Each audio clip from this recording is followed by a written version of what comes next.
Bonsoir à tous. À la une de ce journal, 100 jours après la mise en place du gouvernement John Goutée, la crise anglophone s'enlise et la situation humanitaire s'aggrave dans les régions du nord-ouest et du sud-ouest. Selon les Nations Unies, plus de 6500 personnes sont confrontées à l'insécurité alimentaire sévère, plus de 5000 enfants déscolarisés séparés de leur famille et environ 1 million de personnes ayant un besoin d'assistance humanitaire en urgence.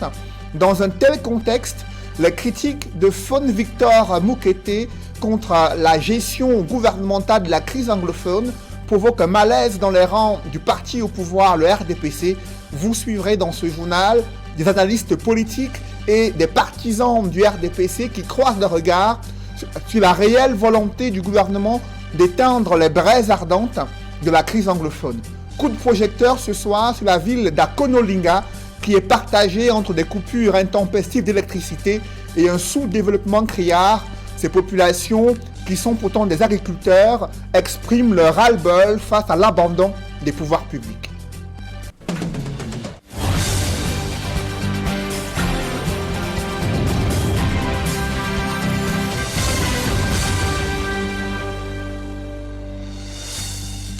Merci de suivre cette édition complète de l'information sur Equinox Télévision.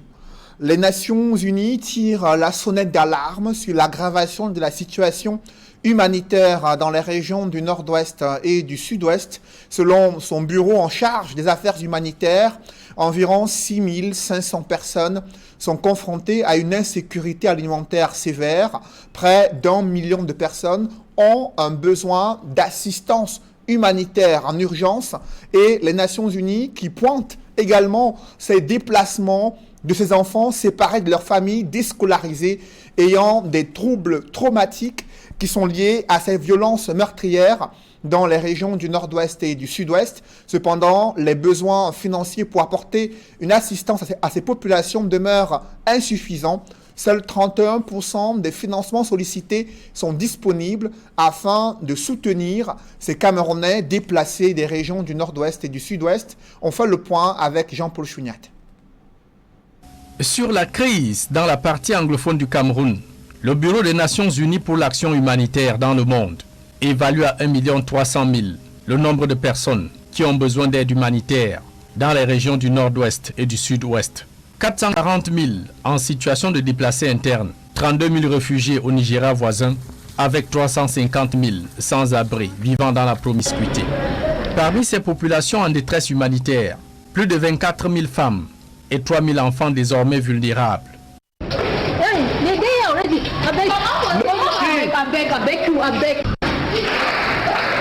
Faute d'eau potable, de nourriture et de soins de santé appropriés. La crise anglophone atteignant un pic de violence record ces derniers mois, les besoins alimentaires, sanitaires et autres ont accru de 31% en 2019 par rapport à 2018. Ainsi, 111 000 enfants de moins de 5 ans souffrent de malnutrition. Faute de voies d'accès pour l'acheminement des denrées alimentaires, médicaments et vaccins, l'ONU redoute une explosion des infections à VIH-Sida due à la rupture des antirétroviraux pour les malades. Sur le plan éducatif, plus de 80% d'élèves n'ont plus remis les pieds à l'école, tout comme 3 700 enfants sont sans famille. Plus de 260 000 sans soutien psychosocial après avoir été traumatisés par des massacres et tueries.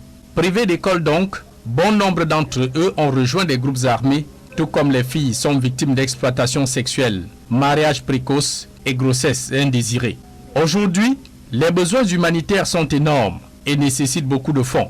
Sur 150 milliards de francs CFA nécessaires à la couverture de tous ces besoins de ces victimes de guerre, seuls 20 milliards et demi ont pu être mobilisés, soit près de 80% de fonds toujours attendus de la poche des donateurs. Et à propos de tous ces chiffres publiés sur la crise anglophone par la mission onusienne, le gouvernement camerounais était monté au créneau pour décrier l'inexactitude de ces données et l'exagération des faits sur le théâtre des opérations. Du moins, au-delà de toutes ces batailles et querelles de chiffres sur les dégâts humains et matériels de la crise anglophone, l'urgence de mettre fin à cette guerre interne est plus que d'actualité, rappelle la mission humanitaire des Nations Unies qui tient le pouvoir de Yaoundé et les séparatistes pour principaux responsables du chaos dans les régions du sud-ouest et du nord-ouest. Dans un tel contexte, les critiques de Victor Mokete sur la mauvaise gestion gouvernementale de la crise anglophone provoquent un malaise dans les rangs du parti au pouvoir. Vous l'avez suivi, le fon Victor Mokete, acteur de la réunification, lui qui est également chef traditionnel, cacique du RDPC, critiquait l'indifférence du gouvernement face à la montée des violences meurtrières dans les régions du nord-ouest et du sud-ouest et leur impact sur la situation humanitaire. Dans les rangs du parti au pouvoir, des RDPcistes critiquent également des membres du gouvernement et leur attitude vis-à-vis de la crise anglophone. D'autres analystes estiment que c'est le début de la fin du régime au pouvoir, ce que refutent des partisans du RDPC, ceux qui restent fidèles à Paul Biya, qui pensent qu'il va pouvoir entamer la décision, une volonté politique de résoudre la crise anglophone. Réaction croisée dans ce reportage que signe Donald Brice Kamgan. Le coup de colère de fon Victor Mokete au Sénat est l'expression d'une exaspération du doyen d'âge de la Chambre haute après un combat infructueux mené à l'intérieur de sa formation politique en faveur des solutions de fond sur la crise anglophone. Et c'est en cela qu'on peut se dire et comprendre sa posture où il a été obligé de sortir. Parce qu'on vous dit clairement qu'il a dû contourner les questions orales qu'on dépose souvent. Donc le ministre en face de lui savait très bien qu'il venait simplement perroqueter une question qui lui avait été envoyée avant. Il a dû contourner cela à ses risques et périls parce qu'on sait comment ça se passe dans le RDPC. Et donc, de ce point de vue-là, il faut donc aujourd'hui, en termes de symbole, c'est dire qu'effectivement, il y a un véritable malaise aujourd'hui qui règne au Cameroun. Robert Mouté Ambassa n'est pas loin de cette grille de lecture lorsqu'il estime que le contenu du projet de loi sur les conseils régionaux aurait courroucé le dignitaire traditionnel du Sud-Ouest. Tout le monde attendait un projet de loi qui va dans le sens de donner plus d'autonomie aux régions et très peu de centralisme, mais c'est à peu près comme les communes où c'est le préfet qui chapeaute les communes, les gouverneurs vont chapeauter. Donc, Mokete a perdu contrôle en disant que c'est le seul truc qu'il attendait pour essayer d'aller ramener ceux qui sont dans la brousse. Maintenant que ça sort, lui-même il est perdu. Et quand il dit que le système a échoué, ça veut dire qu'il reconnaît lui-même qu'il a échoué parce qu'il fait partie de ce système. Il n'est pas hors du système. Après la sortie du doyen d'âge du Sénat, certains fidèles du pouvoir ont émis des réserves sur les origines de la prospérité de sa famille, faisant un lien avec ses positions au sein du Sérail. Il y a un SMS qu'on m'a envoyé, un WhatsApp qu'on m'a envoyé, en disant que Mokete est parmi les élites anglophones qui se sont enrichis. C'est archi faux. Le papa de Mokete est un agriculteur qui a même participé, comme les monsieur Nana ou les Joseph Ngou, pour le financement de KNDP, pour l'unification du Cameroun. Donc monsieur Mokete vient d'une famille qui ne vendait pas les cacahuètes, qui n'habitait pas dans une hutte. La preuve en est que vous voyez ici, il y a la maison de Mandé-Sibel. Le même exemple de la maison de Mandé-Sibel, c'est presque la même chose que le papa de Mokete est venu ici voir pour construire sa maison à Kumba. Au RDPC, l'on a scruté avec attention le coup de gueule de fon Victor Mokete. Les cadres de l'aile progressiste du parti au pouvoir estiment qu'il est temps d'envisager un dialogue national pour refonder le Cameroun. Je pense que ce qu'il nous reste à faire au jour d'aujourd'hui, pour essayer de ramener les Camerounais sur une table, c'est un dialogue national, ou un forum, ou tripartite, appelez ça comme vous voulez, et mettre en place des bases pour une deuxième république. Là, je crois que la deuxième république s'impose. On ne peut plus continuer dans la première république parce qu'elle a monté ses limites. Pas si sûr que cette opinion rencontre l'assentiment des conservateurs du RDPC, pour qui Paul Biya tient le bon bout sur la crise anglophone. Autre théâtre de violences meurtrières, c'est désormais sur les campus scolaires. Et en ce jour de rentrée du 3e trimestre, les autorités administratives ont tenu à sensibiliser les élèves sur l'attitude à adopter durant cette dernière ligne droite de l'année scolaire 2018-2019. Le gouverneur du littoral s'est rendu dans plusieurs établissements scolaires publics à Douala afin d'édifier les jeunes élèves sur les méfaits de la violence en milieu scolaire. Reportage avec Dallas Kana et Kedjara. Ce n'est pas une visite de courtoisie qu'a mené le gouverneur de la région du littoral dans quelques établissements scolaires de la ville de Douala en ce jour de rentrée scolaire, mais bel et bien une descente de sensibilisation et de conscientisation provoquée par l'assassinat il y a quelques semaines de l'élève Tianou Blériot au sein même de son établissement scolaire, le lycée bilingue de Daedo. Nous avons donc tenu à ce que la première journée de la rentrée du 3e trimestre, que nous puissions faire un tour dans la sensibilisation des élèves contre des violences à l'établissement, contre la consommation des drogues et autres stupéfiants. Au cours de cette visite, le gouverneur a insisté sur la vigilance tout en prescrivant aux encadreurs d'être méticuleux.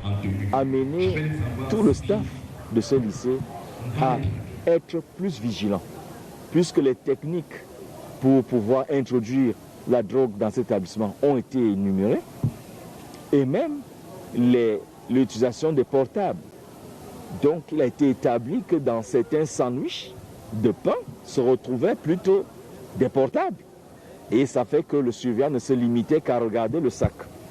Donc tout doit être passé au peigne fin désormais. Aux élèves, il va recommander la dénonciation. Nous avons donc demandé aux élèves d'être assez vigilants et d'être même les premiers à dénoncer leurs camarades parce qu'ils sont tous en danger. Si vous ne dénoncez pas celui qui apporte le danger dans l'établissement, vous êtes vous-même exposé. Parlant du lycée bilingue de Daedo, il annonce la mise sur pied d'un ensemble de mesures destinées à traquer les délinquants. Ce lycée est placé pour nous sous haute surveillance. Pas forcément de manière visible par les forces, mais également de manière discrète pour traquer tous ceux qui font, n'est-ce pas, le commerce de la drogue aux abords de ce lycée, puisqu'il a été établi parfois qu'ils arrivent comme cela discrètement distiller la drogue aux élèves. En plus du lycée bilingue de Daedo, le gouverneur du littoral a également fait une descente au lycée Mongo-Joseph. Au terme de cette visite, il va insister sur la collaboration entre enseignants et parents comme le seul gage d'une éducation parfaite des enfants dont ils ont la charge. Nous avons tenu aussi à ce que la communication soit permanente entre les encadreurs au niveau des établissements et les parents d'élèves. L'établissement s'organise de manière à envoyer, même par WhatsApp, les résultats de l'enfant et surtout pour ceux qui sont parfois soit délinquants, soit ceux qui travaillent mal en classe. Ça fait que l'enfant arrive à la maison. Pendant ce temps, les parents sont déjà bien avisés du résultat. Ne vous attendez pas à voir des policiers ou gendarmes en tenue. Le drame survenu au lycée bilingue de Daedo était au centre des discours des chefs d'établissements scolaires dans le département du Mungo. Ils ont exhorté les élèves à respecter les consignes de sécurité et surtout se concentrer sur le dernier trimestre de leur année scolaire. Reportage Jacques Mollon et Gladys Sidier. Sensibilisation à l'utilisation des réseaux sociaux, sensibilisation sur la violence en milieu scolaire, avec emphase sur le cas du lycée bilingue de Daedo. Le discours des chefs d'établissement était axé sur ces différents points pour cette rentrée du 3e trimestre dans le département du Mungo. Des réseaux sociaux qui sont en train de diffuser des informations. Ne vous mêlez pas de ce qui ne vous concerne pas. Vous sortez de pour vous rentrer directement chez vous. Je sais que tout le monde ici est au courant de ce qui vient de se passer dans un lycée de la République. Un élève qui est aujourd'hui mort. Faisons donc attention parce que le drame du lycée bilingue de Daedo nous interpelle tous. Ce drame nous parle Les élèves qui amorcent la dernière ligne droite de leur année scolaire ont été invités à redoubler d'ardeur au travail, mais aussi à revoir leur comportement vis-à-vis de leurs camarades pour assurer la réussite à leurs examens officiels ou le passage en classe supérieure. On a été interpellés ce matin sur les problèmes de sécurité d'abord. On nous a été interpellés en fait de nous mettre bien au travail car nous en cas d'examen nous sommes sur une dernière ligne droite. De faire très attention. Du côté de l'administration, l'on rassure, les dispositions ont été prises afin de parer à tout incident et assurer la sécurité des apprenants afin qu'ils terminent leur année scolaire dans de bonnes conditions. Nous assurons la continuité de l'éducation des enfants. Vous voyez, nous ne pouvons pas réussir cette mission sans connaître l'enfant. Connaître l'enfant voudrait dire quoi? Que les parents dénoncent déjà l'attitude première de l'enfant depuis la maison. Le cas du lycée bilingue de Deido nous interpelle parce que nous avons perdu un enfant dans des conditions tragiques. J'ai donc interpellé mes enfants pour leur dire qu'il y a un lien qu'on ne peut pas discuter entre l'indiscipline et l'insécurité. En réalité, c'est à eux de nous aider à mieux les encadrer parce que nous faisons tout pour les mettre en sécurité dès lors qu'ils sont arrivés dans le campus. Bref, moi, je souhaite même que les parents recommencent à prendre les enfants en main comme cela se faisait avant. Les accompagner, venir les reprendre. À défaut, s'assurer tout au moins que les enfants ont été à l'école, effectivement. Les enseignants, les formateurs seuls ne peuvent pas réussir.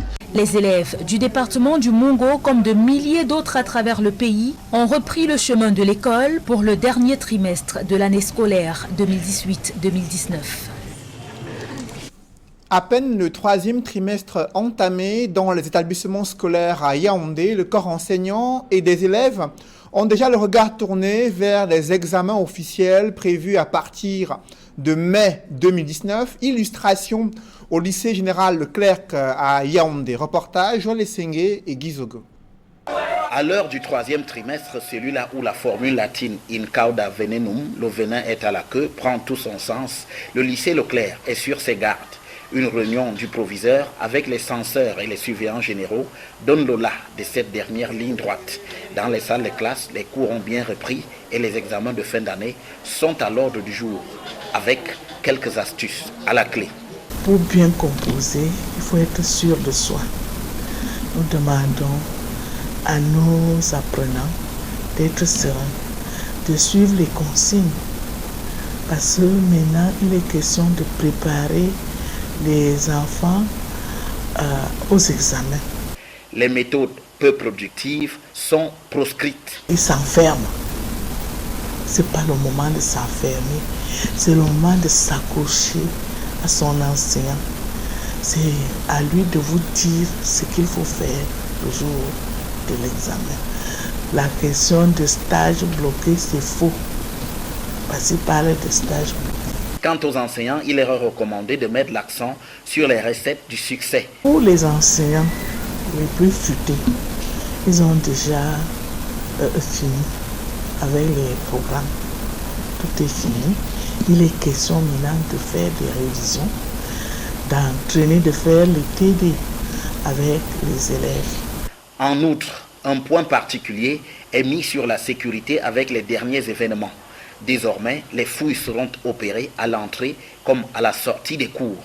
Nos élèves ne doivent pas paniquer. Il ne faut pas qu'il y ait la psychose. Les élèves sont entre camarades. Quand ils se retrouvent entre eux, il ne faut pas qu'ils aient peur. Du côté des élèves des classes d'examen, le cap est fixé vers la réussite. Nous devons vraiment travailler dur parce que bon, c'est la dernière ligne droite jusqu'à l'examen. Donc, essayez maintenant d'être mieux auditif en classe. Essayez de mieux comprendre les cours, surtout beaucoup faire des exercices. Se délier de tout ce qui peut nous empêcher de réussir. De travail. Et dans ce groupe, on nous aide à combler nos lacunes. Et c'est dans ce groupe aussi que j'essaye, pour ce que je n'ai pas pu assimiler en classe, je m'en vais assimiler ça dans mon groupe d'études là. Pour un dernier virage, il faut bien croire que le lycée général Leclerc entend le négocier avec l'assurance de la réussite.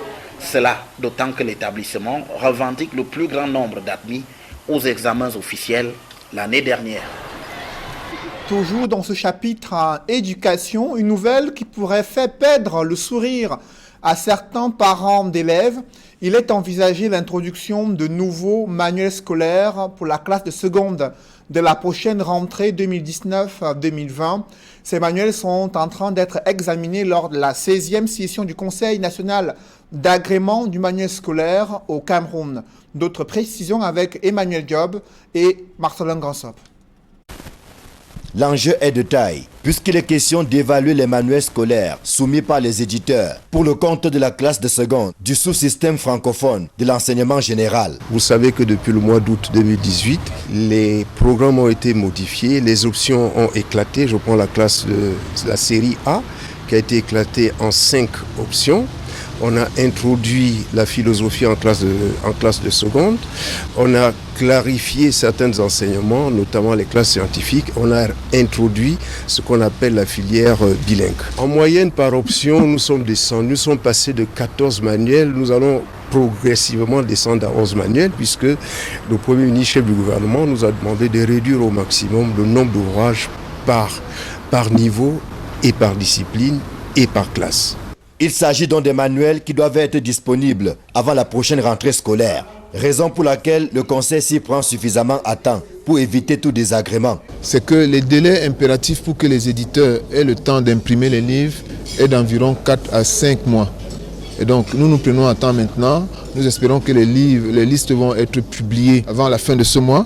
Et je voudrais vous faire remarquer qu'à l'exception des manuels de classe de seconde de l'enseignement secondaire général, tous les autres livres restent inchangés pour la prochaine rentrée scolaire. Aussi, le gouvernement insiste-t-il sur le respect scrupuleux des critères d'évaluation afin que seuls les livres qui le méritent soient retenus. Les évaluateurs qui vont se pencher sur les livres de ce matin jusqu'à jeudi vont s'appuyer sur les programmes qui existent.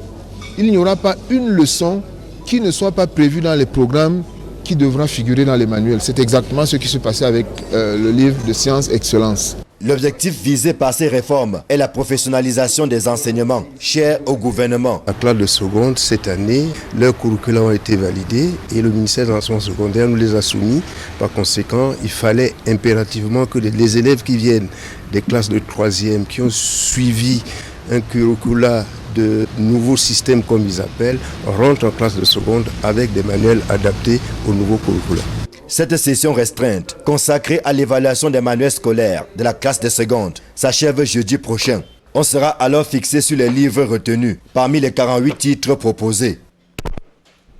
Alors qu'une polémique avait entouré le choix de certains manuels scolaires il y a quelques années, quels sont les critères plus objectifs qui ont été sélectionnés pour cette étude des manuels scolaires qui doivent entrer en vigueur de la prochaine rentrée scolaire 2019-2020 dans les classes de seconde? Je vous propose d'écouter le secrétaire permanent du Conseil national d'agrément des manuels scolaires, le professeur Marcelin Vunda et toi.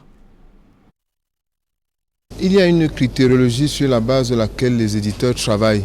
Et l'évaluation des éditeurs est contradictoire. Donc pour chaque manuel, on a au moins 2 évaluations. Et nous avons un 3e élément qui est la langue dans laquelle les manuels sont évalués. Il n'y a donc pas de risque que nous ne retenions pas au terme de cette session le meilleur des manuels. Parce que les livres sont scrutés selon 3 perspectives complémentaires. Il y a les aspects physiques des manuels qui sont évalués par des experts en édition et les aspects de contenu qui sont évalués par au moins 2 personnes. Et évidemment, le secrétariat permanent vérifie que toutes ces évaluations sont le plus objectives possible. Et les évaluateurs signent tous un engagement sur l'honneur.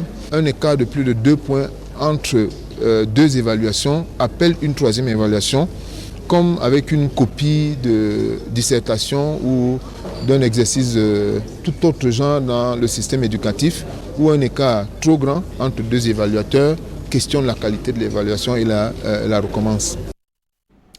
La capitale économique du Cameroun est sous la menace des braquages En l'espace d'un mois, plusieurs pharmacies ont subi des attaques à main armée.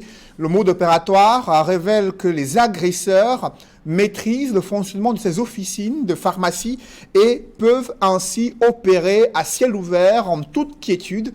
D'importantes sommes d'argent ont été dérobées durant ces 4 dernières semaines. Le récit des faits avec Flavien Valondongo. À Douala, des pharmacies sont désormais la vache à lait des sans-foi-ni-loi. Les gars sont venus ici comme les clients. Et moi je sors, je dis bonjour monsieur, on me montre le couteau. Et quand je regarde encore, l'autre me montre le fusil. Après je vois 4e personne, ils étaient là 4. Du coup, ils sautent ici, ils m'arrêtent le coup. Il arrête le coup de mon collègue et la pharmacienne qui était assise derrière. Il nous amène au bureau, qu'il faut qu'on coopère. Munis et selon des témoins, des armes blanches et des armes à feu, les auteurs de cette activité hors norme utilisent le même mode opératoire. Comme des clients ont demandé un médicament, le temps de se retourner, la vendeuse, elle voit seulement les armes sont sur elle. C'est là où le monsieur saute, il la suit. Fais ce qu'on te demande de faire, c'est tout, ça va bien se passer. Il m'amène à la salle de caisse, là où les autres étaient, là où la caissière était. Au sein des structures agréées de vente des produits pharmaceutiques visitées par des hors-la-loi, le personnel prend peur chaque fois qu'un client fait son entrée. Moi j'ai eu peur, jusqu'à maintenant je suis traumatisé toujours. Suite à ces multiples braquages, plusieurs pharmacies ont perdu leur système de surveillance. Ils ont emporté le serveur de la vidéosurveillance. Ils ont détruit complètement le disque dur qu'ils n'ont pas pu certainement enlever. En un mois, 6 pharmacies de la capitale économique ont été visitées par des malfrats.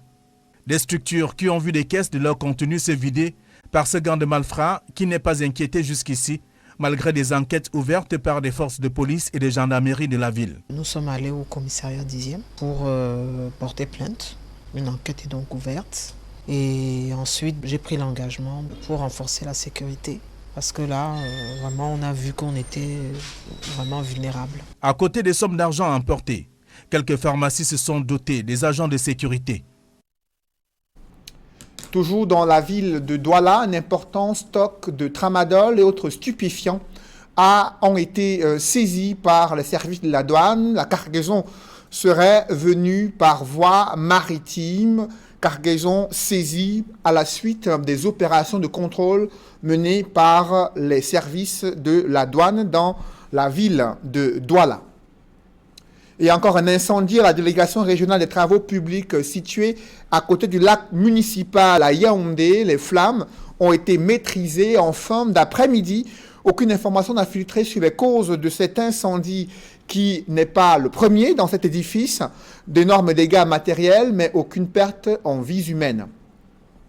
Je vous le disais en titre, la ville d'Akonolinga, Broye-du-Noir, chef-lieu du département d'Union et Foumou, confronté à d'interminables coupures d'énergie électrique mises en cause. Eneo invoque des travaux de maintenance.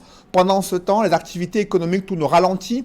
La situation impacte sur l'accès à l'eau potable, un service social de base quasi inopérationnel. À cela s'ajoute l'enclavement des bassins de production à Konolinga, une localité qui croupit dans le sous-développement. C'est un grand reportage que signent Emmanuel Diop et Marcelin Gansop. C'est l'unique option qui s'offre aux usagers. À l'étude de Maître Meriga, huissier de justice à Akonolinga, l'on n'a pas d'autre choix que de recourir à la bonne vieille technologie pour tenter de sauver les meubles. En l'absence de l'électricité, le travail est plus que pénible. Nous avons des dossiers, comme vous avez dû le constater, les machines sont éteintes. Nous avons les dossiers qui doivent être saisis afin d'être retournés au tribunal, mais nous n'en pouvons pas. On a sérieusement des problèmes. Ça fait presque des mois avant les fêtes de fin d'année. Pourquoi ne même pas parler d'un an? Voici plusieurs mois que la ville d'Akonolinga, pourtant chef-lieu du département d'Union et Foumou, Broye-du-Noir. Je te dis qu'à la morgue dernièrement, mon beau-frère, le corps de mon beau-frère avait les asticots. Parce que quoi, il n'y avait pas le courant. Tu dors dans le noir chaque jour, mais à la fin du mois, on vient te dire que donne l'argent du courant. On paie les factures de ce qu'on ne consomme pas, mon frère. Tu as ton petit frigo comme j'ai ici là. Je vais vendre comment? L'eau glacée, il n'y a pas. Les jus, il n'y a pas. Rien. Le frigo est vide, il n'y a pas le courant. Une situation bien difficile qui ne va pas sans conséquences puisque l'essentiel des activités économiques tourne au ralenti. Tantôt ça vient le matin, tantôt le soir, pour ne même pas faire 2 heures de temps, ça repart. Regardez mon téléphone par exemple, je suis déjà à 5%, donc bientôt ça va s'éteindre. Et nous recevons pas mal d'appels. Pour que tu sois en communication, chaque soir, j'étais obligé d'envoyer mon téléphone à Yaoundé pour qu'on charge le matin, me réveille pour que je sois en communication avec mes collaborateurs diversement. Et à Konolinga, vraiment n'est pas loin de Yaoundé. Nous sommes à moins de 100 km de Yaoundé. On voit mal que ce présent système soit ici à Konolinga. Seuls quelques privilégiés souffrent moins le martyre puisque disposant d'un groupe électrogène. Et comme si cela ne suffisait pas d'être privé d'électricité, l'accès à l'eau potable est une autre épreuve de nerfs. Mais c'est étonnant que la même couleur qui sort de l'Union ressort dans les robinets. Moi, franchement, sans toutefois vous mentir, moi je ne consomme pas ça. Si oui, pour la lessive. Parce qu'à vue d'œil, elle ne fait pas, c'est-à-dire elle ne donne pas le courage de pouvoir la boire. Pour qu'on ne puisse avoir même ce taux, il faut d'abord que l'électricité tourne. Bon, je ne sais pas, ou bien parce que c'est une ancienne ville coloniale, ou c'est pour ça que nous, on est toujours derrière. Nous tentons de comprendre ce qui fait problème, au point où toute une ville se trouve ainsi plongée dans le noir. Ils nous disent en principe que c'est un problème de maintenance d'outils, le matériel, les poteaux électriques de gauche à droite là qui ne sont pas bien entretenus. De l'autre côté, on dit que les poteaux sont tombés. Il y a une grand-mère qui coupe le fil chaque jour. Il faut la nourriture et la boisson. On nous parle du problème de la sorcellerie. Nous, on n'a pas les 4 yeux pour voir que peut-être une personne a coupé le courant. Ou bien il faut. Dans ce noir, il y a tout de même une lueur d'espoir qui pointe à l'horizon. Les problèmes de coupure sont liés à la ligne qui n'est pas entretenue et qui est vieillissante. Donc il est question de reconstruire une nouvelle ligne et de l'entretenir, de changer des poteaux. Et c'est ce que la nouvelle équipe dirigeante est en train de faire depuis un certain temps. Alors ils nous ont rassuré que d'ici à une semaine, la situation va s'améliorer. À Akonolinga, c'est de pied ferme que l'on attend le retour définitif de la lumière. En attendant, le chef-lieu d'Union Efumu a toutes les allures d'une ville morte, puisqu'aucune activité ne bouge. Voici le carrefour Lyon à Akonolinga.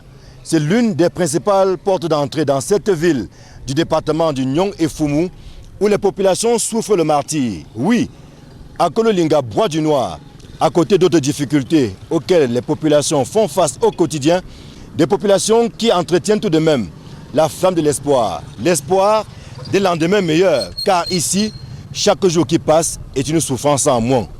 Carrefour Lyon à Akonolinga, Emmanuel Job, Marcelin Gansop, Equinox Télévision. Ayant publié reportage dans ce journal, Orange Cameroun déploie sa caravane de soutien aux Jeux universitaires édition 2019. Elle a mis le cap sur l'université de Yaoundé 2 et là-bas Orange a fait valoir son expertise dans la transformation digitale de cette institution universitaire publique. Reportage. Je vous parlais donc de ce reportage d'Orange Cameroun qui déploie sa caravane de soutien aux Jeux universitaires édition 2019.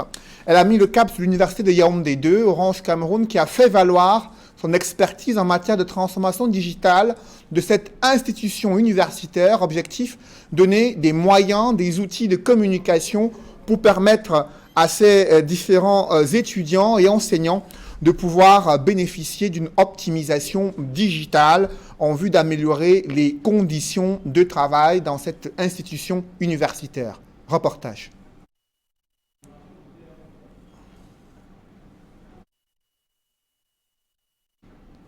Mesdames, Messieurs, évoquons à présent ces problèmes de prévention routière observés au Cameroun depuis quelques années, notamment sur l'axe Douala-Bafoussam. Plusieurs camions ont été saisis, des agences de transport également.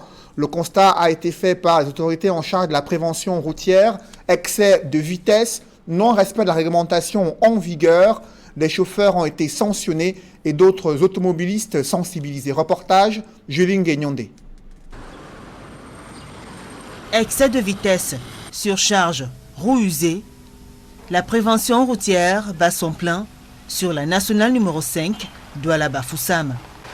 L'une des plus grosses trouvailles enregistrées lors de cette descente musclée de la gendarmerie nationale, sous ordre du secrétariat d'État à la Défense, est ce bus de l'agence Trésor Voyage, interpellé en plein transport clandestin avec des faux bordereaux. Vous venez d'assister à un contrôle de routine qui consistait à vérifier si effectivement tous les passagers ont le nom qui figure sur le manifeste. Vous savez que le manifeste, c'est un document de voyage qui permet en cas de sinistre et même devant la justice de savoir quelles sont les personnes à indemniser et si effectivement elles étaient en règle vis-à-vis de l'agence de voyage. Mais là, nous venons de découvrir que ce document, ce manifeste qui a été présenté par le chauffeur de ce bus est manifestement faux.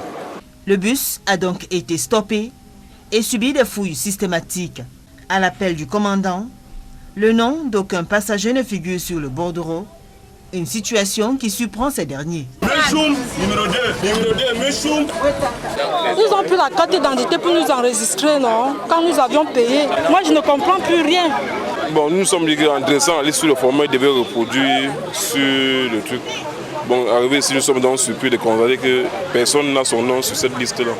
Sur ce flagrant délit de transport clandestin, la gendarmerie nationale rappelle aux agences de voyage de se conformer à la réglementation en vigueur. C'est l'occasion également d'appeler les propriétaires d'agences de voyage à respecter les contrats de transport public, notamment l'enregistrement fidèle des passagers avec les noms, les cartes nationales d'identité et que le nombre de passagers exigés par véhicule soit respecté. La gendarmerie a décidé de lutter contre ces usagers récalcitrants. Et l'objectif de la gendarmerie, c'est de réduire le taux d'accident, que vous le savez, a été très élevé. National numéro 3. Nous sommes sur l'axe Douala-Yaoundé. Même scénario de transport clandestin. Un autre car a été surpris en pleine activité. Nous avons intercepté un car de 70 places de la compagnie nationale qui, comme vous le savez, est suspendu par le ministère du Transport, qui était en train de faire du transport clandestin. Justement, nous nous sommes rendus compte que ce véhicule se déplaçait sans aucun papier et il n'y avait que le chauffeur qui avait son permis de conduire. La campagne Surveillance contre les répressions a permis de sanctionner les automobilistes indélicats et mettre en fourrière de nombreux véhicules en situation irrégulière. Mesdames, Messieurs, c'est la fin de ce journal. Merci d'avoir suivi. Juste après cette édition de 20h, retrouvez Serge Alain Autou et ses invités pour le débrief du journal sur le plateau d'Equinox Soir. Serge Alain. La sortie de Tif Mokete continue de faire couler beaucoup de salive au RDPC.